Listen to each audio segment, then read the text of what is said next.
Namaste and welcome to another insightful episode of Geo Interview. Today, we are shifting our focus to the Middle East, a region experiencing profound geopolitical shifts and security challenges. With us are two distinguished experts who will offer invaluable insights into the evolving landscape of international relations and security dynamics in this critical region. It's my honor to introduce Professor David Tal, Yossi Harel Chair in Modern Israel Studies from the University of Sussex, and Professor Galit Ben-Israel, a lecturer at Beit-Berl Academic College in Israel. So, Professor Tal, welcome to Geo Interview. Let's start with the long-lasting and multifaceted relationship between the US and Israel. In light of recent geopolitical shifts, particularly if we talk about regarding Iran's nuclear ambitions and the role of Saudi Arabia, how do you foresee US and Israel's relations evolving? And what adjustments, if any, might be necessary to adapt to this new dynamics? Well, I don't think that adaptations and changes are necessary because the foundations of the Israeli-American relationships are very strong. They are very deep, and they are the origins really are many years before.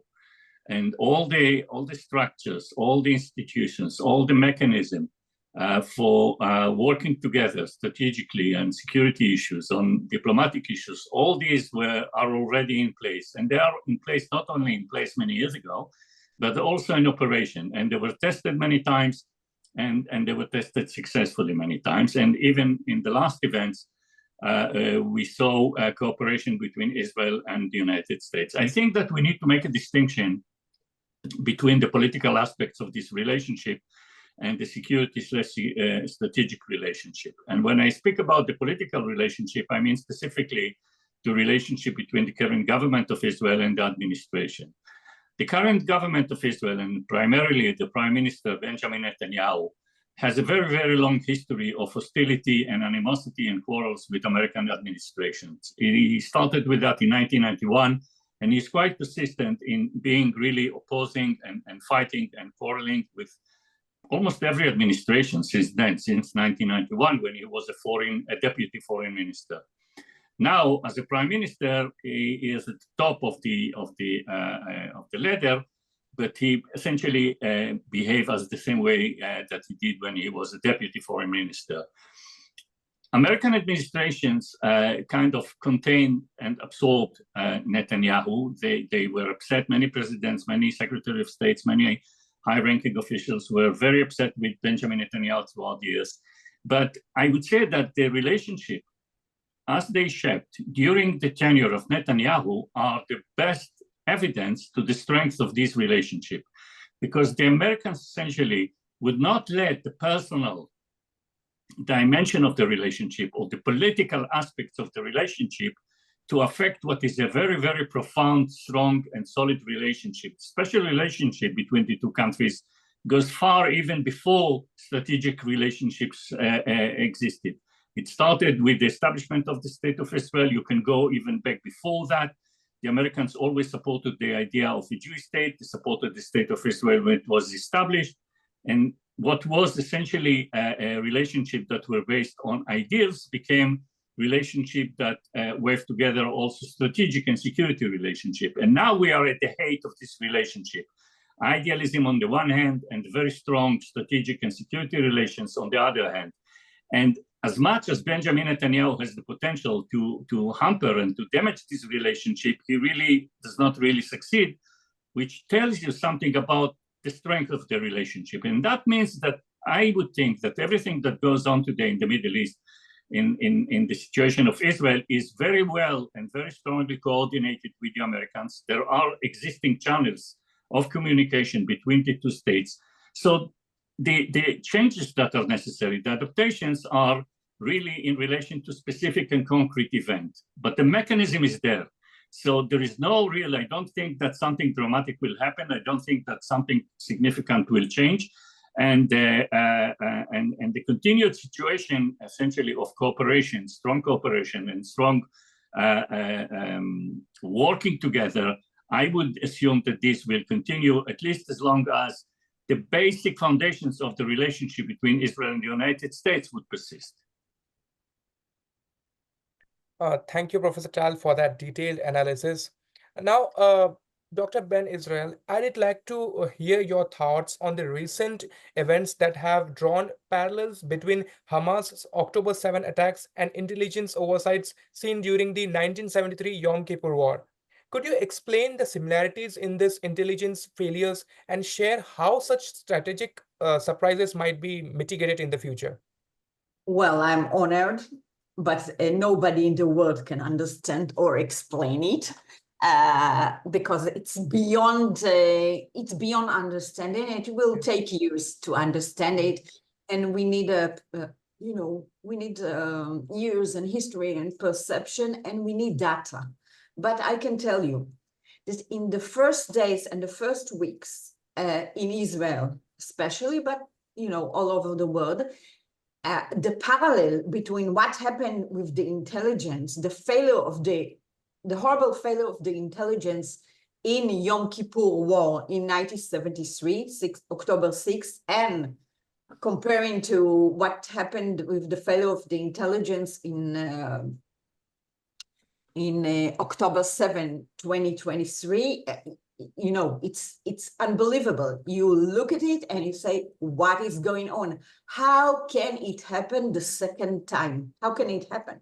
Especially that after the Yom Kippur War in Israel, there was so many researches and books and explanation, and people were punished, and generals, and there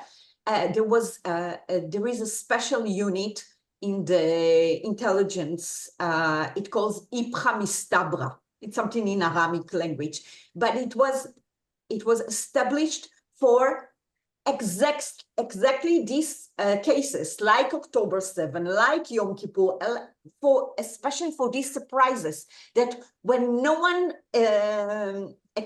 expects something, it will happen, for surprises.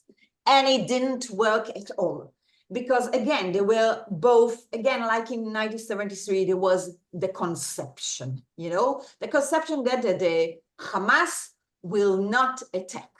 This is a conception, if you live by this conception, you're not waiting to the Hamas attack at Saturday morning at 6:30, and all the data was there, but as usual, the junior soldiers, they gave the data to the generals, but the generals didn't see it. They have to do the interpretation. They have to do very special words in our world, in every area, connecting the dots, okay? And they didn't do it, okay? So you have to do it in your program, you have to do it in school, you have to do it everywhere. And in intelligence is because you have all the data, but if you're not connecting this data and this information together, you can't see the whole picture, okay? And the whole picture was that the Hamas was training to attack, to enter Israel for years, okay? And they didn't see it. So there was everything, the surprise, the lack of intelligence, the failure data, not connecting the dots, both in 73 and 2023. But I have to tell you something. That they say that if someone wants to attack you in surprise, you will never know. You will never fully know, but you have to be prepared. And again, the Israeli army wasn't prepared for that. The generals weren't preparing for this. They have no program for entering Gaza, okay? And the politicians, they were saying, Hamas is deteriorated. He will not attack. He's taking money from Qatar, etc. He wants economic. No, it wouldn't happen, But I have to tell you something that nowadays, it's not important anymore. Because after a few or some weeks that we were all, we were occupied, what happened? What is the intelligence? What happened? We suddenly were in a war, in a big war. in Iran, plus its 7 proxy war, North and South, Hamas, Hezbollah, Houthis from Yemen, Shiite Iraq, Shiite militia, Shiite from Iraq, from Syria. We were afraid. We felt like we were in a survival war, okay? It's not exactly, okay, because Israel is a strong nation, have a strong army, etc. But so our mind was occupied till today about survival, even if it's subjective. And there was a repair, something happened with the intelligence. You can see it, that it brings Israelis fate, but everywhere, with the Fajr, with the beeper in Hezbollah, the Israeli Hezbollah, the Israeli attack on Nasrallah, Hezbollah, and the beeper, okay? Because for that, you need you need a brilliant intelligence, okay? Apparently, we had, although a year ago, we had that intelligence on Lebanon. We didn't have intelligence about Gaza and Hamas, because Hamas wouldn't do nothing, is not interested.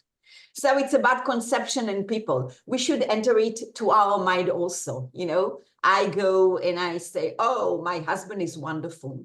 Okay, it's a conception, I have always to have in the back of my mind that something could happen, that's it.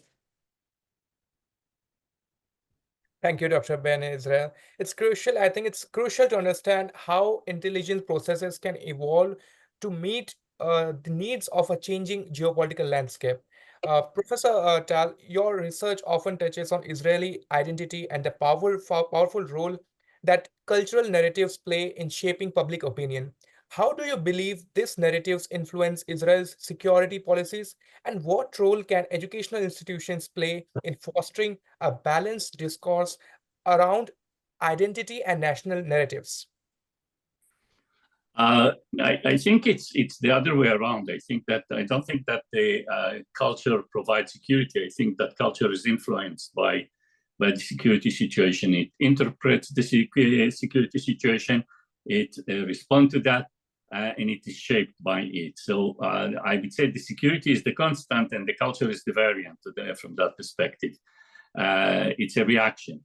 And it goes also into the question that you asked Dr. Ben-Israel about the failure of intelligence and about the place of conception. Now, conception is the cultural aspect of understanding the reality. It's based on your culture, it's based on your values, it's based on the way you see reality. And through that, you interpret the reality. The security is always there, and it shapes that your perception of that. So I think that for Israel, the reaction, and Israel is in a kind of in a very strong struggle over politics of identity. When you speak about Israel identity, the right term will be Israel identities. Israel society is divided. You have various cultural identities in Israel. You have and some of them are conflicting in quite significant way. And each cultural, I would say, attitude, each cultural approach views and understands the reality in a different way. So, and that goes, if you ask about the place of education in shaping of culture, I would say that once again, it's the other way around. You shape, you educate essentially to instill your values. And it is based on your values that you are shaping culture. So if you belong in Israel to one, I would say, cultural party, then your education would aim to support the cultural values. They would aim to strengthen them and would put you once again in conflict with the other school of thought, other cultural school of thought.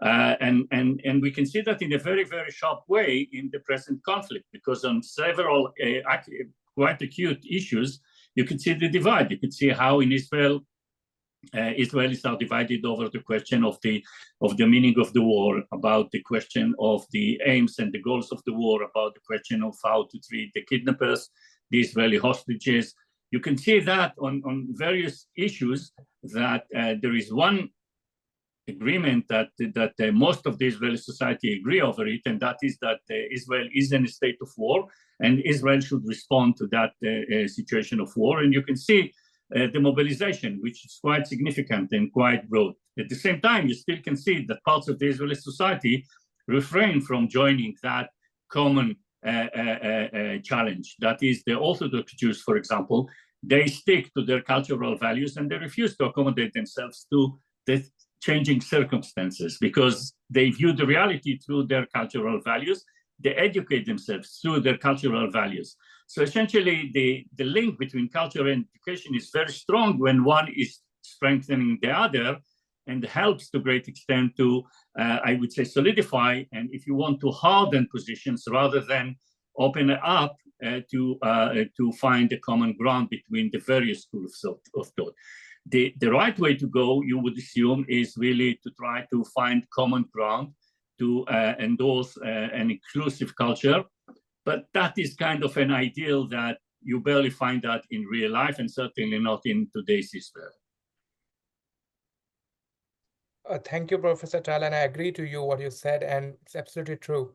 Now, Dr. Ben-Israel, given the interconnectedness that the internet provides, extremist groups are able to form transnational networks more easily than ever. Could you share your thoughts on what countermeasures might effectively disrupt these networks and combat the spread of extremist ideologies across borders? Yes, I can share more than my thought because like it's almost 20 years that I search the net and the impact of the net on the Al-Qaeda, ISIS, and nowadays Hamas.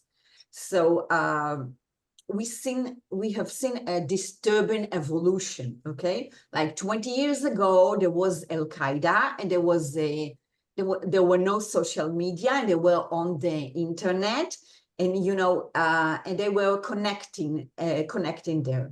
And then came ISIS, and they were broadcasting on social media their brutal attacks on Yazidi, on in Iraq, in Syria, in the Middle East, how they are kidnapping, how they are murdering, how they are burning people in cages, and then distributed virally the whole world through social media. Okay, and we thought that it's the maximum. By the way, in Israel, although we are in the Middle East, we thought that it wouldn't come to us. It wouldn't touch us. That was a mistake. And a year ago, we saw that Hamas on October 7, 2023, the Nukhba, the Nukhba Hamas, the militants of the Hamas, they entered Israel, they entered cities, they entered kibbutzim, moshavim, anyway, civilians, although they entered also army bases, but they entered civilians' homes with their GoPro cameras, and they broadcast the murder. They were murdering people, raping, burning them, elderly, young people, and they were broadcasting live to the whole world. Think about the impact. Like the whole world could see it. Mainly it was in Telegram and Facebook, okay? It has a huge impact on the world. What is, for me, I still can't understand how people that saw it all over the world, some of them, especially Generation Z in US campuses and in Great Britain, Belgium, France, they went to the streets and they justify these horrible, barbaric atrocities on civilians. Okay, so there is a shift in, to my opinion, okay, but I'm not the only one. There is a shift nowadays in history. It's not a good one. it's a bad one, but it could be something good will come from it. There is a shift in history. There is a shift in periods of history. We entered since February 24 to 2022, from when Russia invaded Ukraine, and the other floor is the Hamas October 7, we entered a new period, okay? A new period in history. It's a brutal one. It has a reflection of the pre-modern world, of the world, you know. Many centuries ago, we thought that we live in a postmodern world, in a civil world, in a peace world, like Immanuel Kant describe us, but we return back to other centuries, and I think it's something that many people use nowadays. What to do with counterterrorism, or what are the measurements? It's above counterterrorism. It's something that people all over the world, you know, governments, digital, you know, tech companies, you know, like Facebook, Instagram, TikTok, etc. They have to think about it. Okay, with all the people all around the world, we need to find a way to stop the declination. We need to stop this running for the Third World War. We don't know for sure that we are in a Third World War, but there are some marks, and they are not good marks. They are very barbaric marks. So I don't think it's, you know, that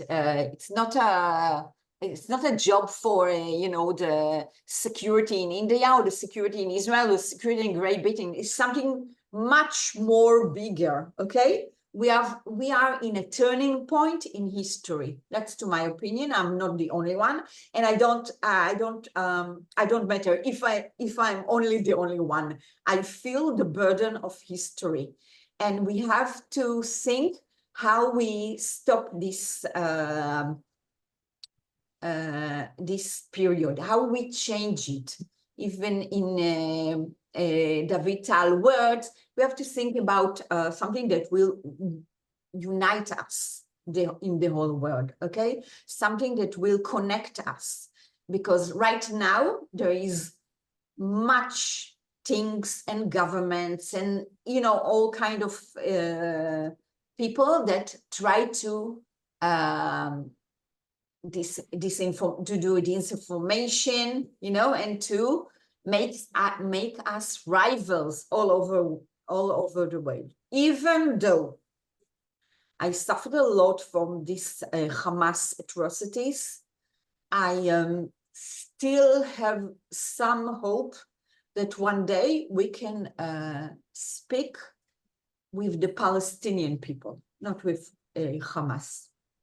But we have to work together, you know, not to be divided. The whole world, I mean. Maybe I'm too optimistic. Thank you, Dr. Perez. And your words have highlighted a comprehensive approach to counter transnational extremism.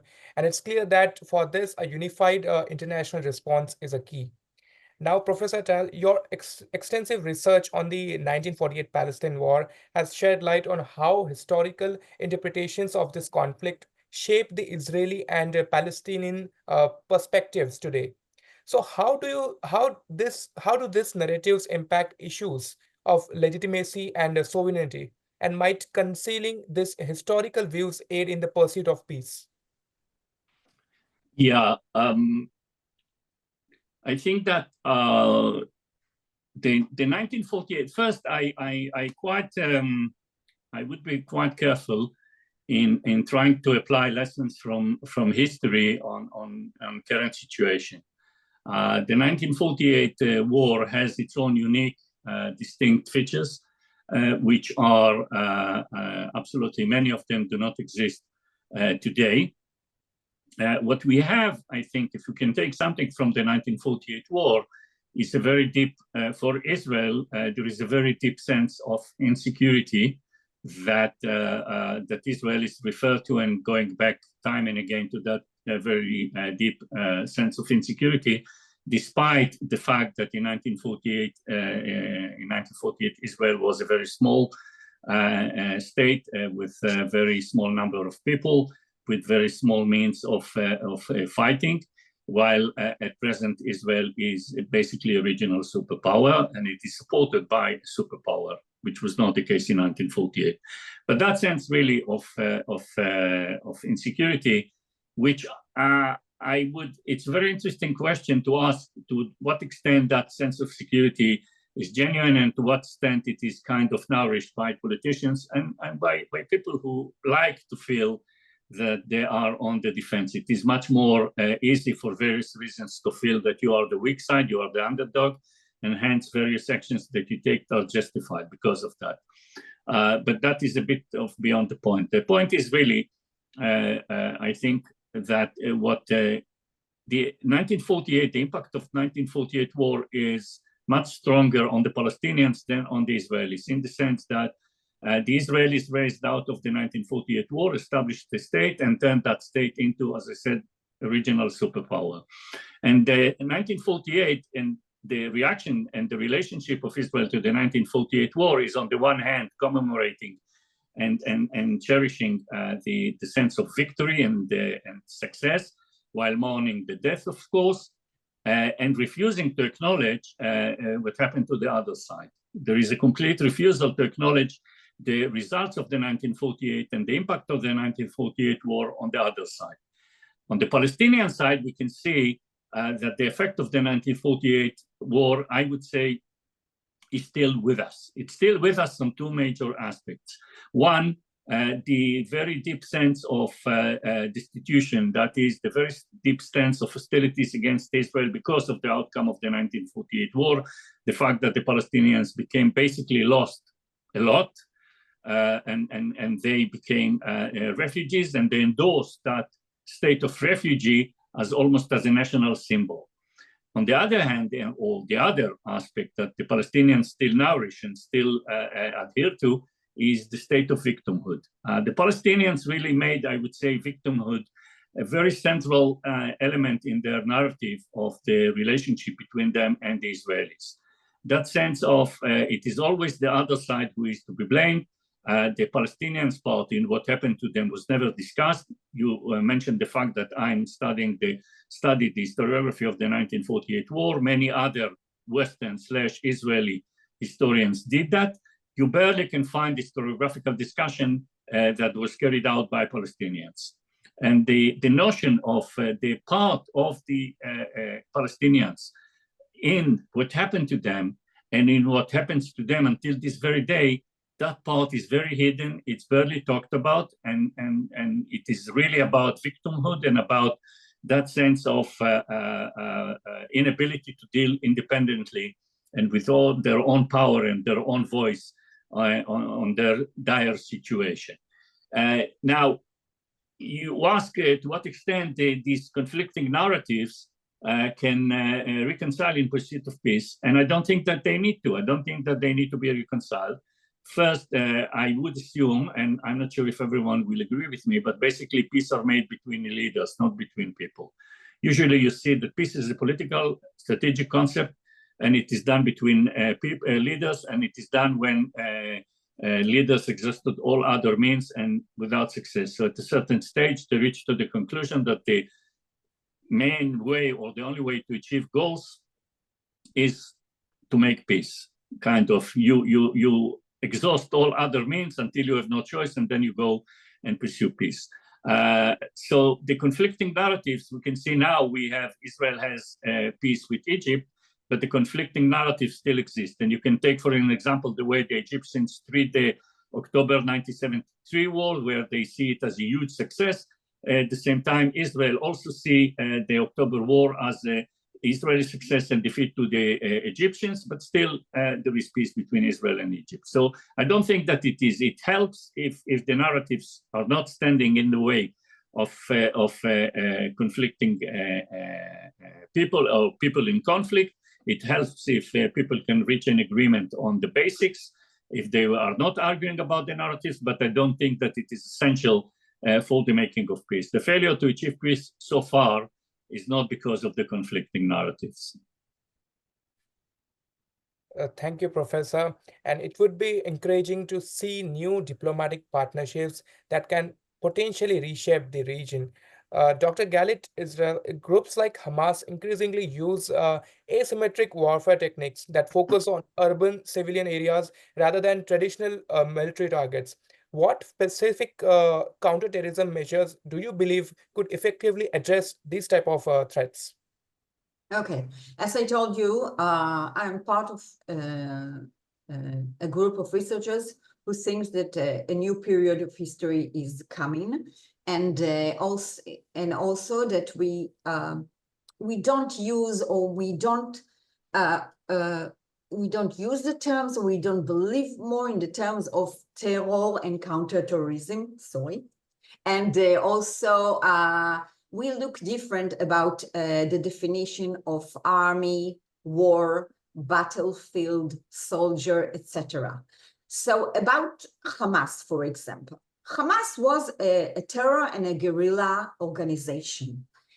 It had some variants of a mini army or terror army. But on October 7, it wasn't a terror and a guerrilla a group. It was definitely a mini army or a new army, okay? Because they have strategy, they have tactics, they have soldiers, they have intelligence, they have cyber. They attacked Israel and they conquered the south of Israel for some part even for 48 hours. Never an army state of never an army Arabic state did it. So for on October 7 and even some of October 8, they were an army, okay? But few days later, when Israel entered the Gaza Strip, okay, and of course now, they are not an army. Suddenly they are not an army. They are now a terror and a guerrilla group. What I want to say that all these definitions nowadays, it's like we live in a postmodern world. Postmodern world is very fluid, you know? So on October 7, how much it is impossible. Hamas was an army or like an army. And nowadays it's because of the Israeli army invade to Gaza, they become, they are now a guerrilla and terror group who use guerrilla and terror measures, like in the bunkers, etc. Okay, like in what they do in Gaza. Okay, and the same with Hezbollah. Hezbollah until a few weeks ago, till the mid of September. It wasn't it was an army. It was a mini army. They have soldiers. They had everything, and they even conquered a state. Hezbollah was more powerful than Lebanon. Okay, so but what happened? There was the Israeli attack with the beepers. They were, Israel killed all the Nasrallah and all the main generals of this army. And now it's suddenly Hezbollah is not that armed, you know, it's very fluid. Okay, but so Israel thought that after they killed all the officers, you know, all the generals of the Hezbollah army, Hezbollah will become, you know, small, like a terror and guerrilla group. What happened? On October, suddenly the drones is, by the way, drones are the most important definition or subject or whatever you call it in since Ukraine war and nowadays. So suddenly Hezbollah drones entered Israel. They attacked the Israeli prime minister. Do you get the symbol? Okay, nothing happened. They attack an army based, a drone, what we call the UAV, yeah, he attacked an army base and killed four soldiers. For days, more than 1 million Israelis were on shelters because there was a drone that the Israeli Air Force, who is one of the best in the world, couldn't get it. So you see, there is a state, for example, Israel, who is a power state in the region, okay? He has maybe the best Air Force in the world, and it is fighting against Hamas and Hezbollah, who are militia organization, and they can put Israel for days, weeks, and more in shelters, all the civilians. You know, the whole October, I live in Tel Aviv. Fortunately, I don't live in the north or the south of Israel.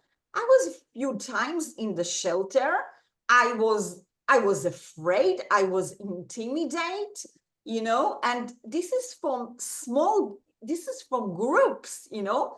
So the whole, the whole perspective, the whole look nowadays is that militant organization like Hamas, Hezbollah, the Houthim Yemeni movement, they are a pre-modern jihadist movement, and they stop sometimes the whole transportation in the Red Sea, you know.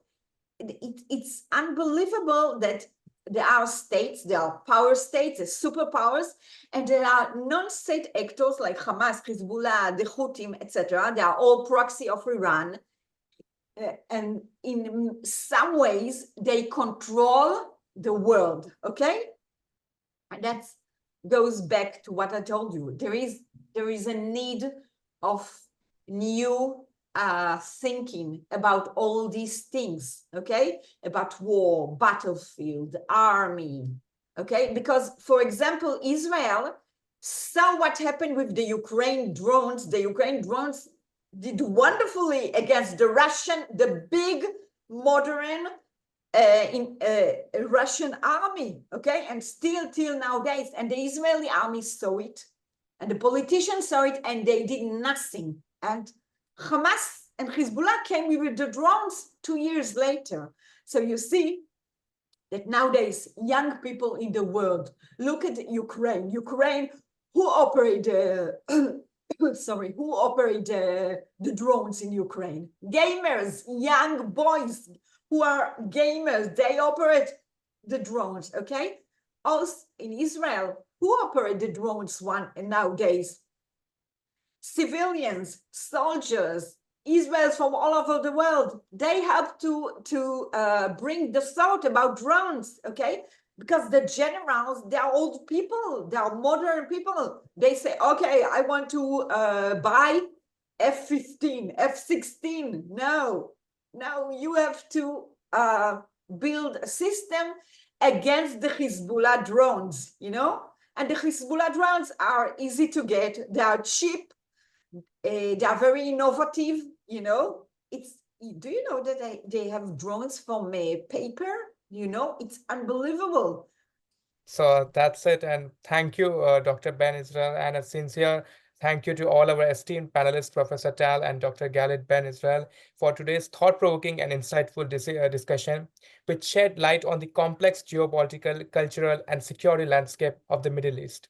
Your insights on public perception, intelligence, and diplomacy have deepened our understanding of the region's evolving dynamics.